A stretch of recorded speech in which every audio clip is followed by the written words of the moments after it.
Okay mga ka-idol, kung gusto mo mga souvenir no, na dire makita na to souvenir no, mamili lang mo dire sa baso or sa aning kanibang yang pag pwede butang sa mga susi sa susi sa inyong sakyanan or sa inyong bag, pwede ni ibitay no, kani oh, pwede ninyo siya mga kuani picture ni Tatay Rodrigo Duterte.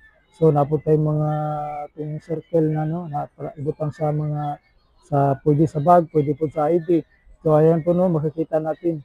So sa gusto dito no, punta lang kayo dito sa harap ng bahay ni Tatay Rodrigo Duterte.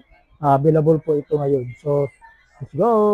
Hello mga paps, mga idol. So karon nga ata karon dito sa balay ni Tatay Rodrigo Duterte no. Padayon gyapon ang ato ang pagbantay no.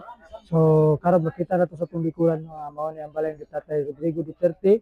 So padayon gyapon ang ato ang mga buluhaton diri na kauban sa mga volunteer o mga mga vlogger nga nadiri karon no. So padayon gyapon na naay mga visitors gyapon nga magabot no. So sama nini nga makita no na naay mga visitors. Yan, low shout out po.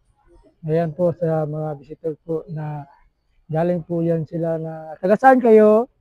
Sambuaga, Sibugay. Sibugay. Taga Sibugay sila po no. So, ayan po sila. Salamat sa pagbisita po sa sa bahay ni Tatay Rodrigo Duterte. Ayan. Kita natin doon na marami din na mga volunteers pa rin nandoon tapos may bisita din tapos sa kabila. Ayan.